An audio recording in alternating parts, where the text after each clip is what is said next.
నమస్కారం, నేను సహన. 99 మన భక్తికి స్వాగతం.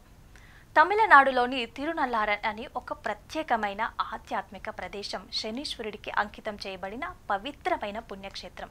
ఈ ఆలయం కేవలం భక్తులనే కాదు, శాస్త్రవేత్తలని సైతం ఆశ్చర్యపరిచింది. నలతీర్థం, శని దోష నివారణ. ఆలయానికి వెళ్లే ముందు ఒక ముఖ్యమైన విషయం, తిరునల్లార్లో ముందుగా నలతీర్థం అనే పవిత్ర సరోవరంలో స్నానం చేయాలి. ఈ తీర్థం ఆలయానికి దాదాపుగా 1/2 కిలోమీటర్ దూరంలో ఉంటుంది. దీనికి కూడా ఒక ప్రత్యేక చరిత్ర ఉంది.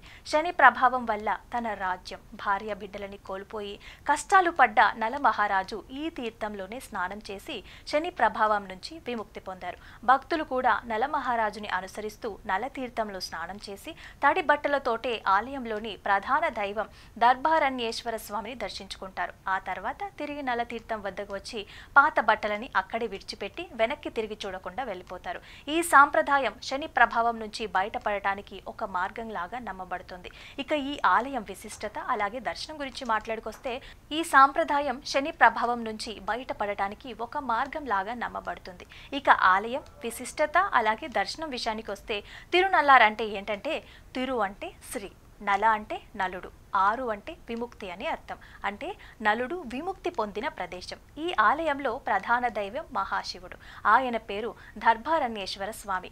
భక్తులు దర్భగడ్డిని ముడివేసి ఆయనకి పూజిస్తారు. ఇది శని దోషాలను తొలగిస్తుందని ప్రగాఢ విశ్వాసం. ఇక్కడ శనీశ్వరుడికి ప్రత్యేక ఆలయం కూడా ఉంటుంది. శనీశ్వరుని దర్శించుకున్న తర్వాతే అమ్మవారిని దర్శించుకోవాలి.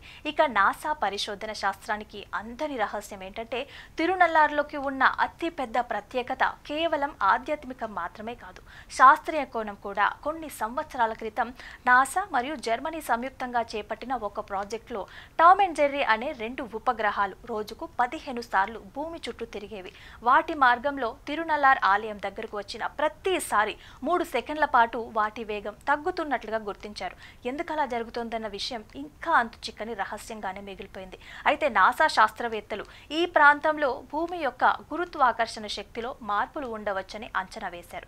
ఇది అతి నీల లోహిత కిరణాలు, యూవీ కిరణాలు ఎక్కువగా పడే ప్రాంతంలో ఉన్నట్లుగా కూడా తెలిపారు.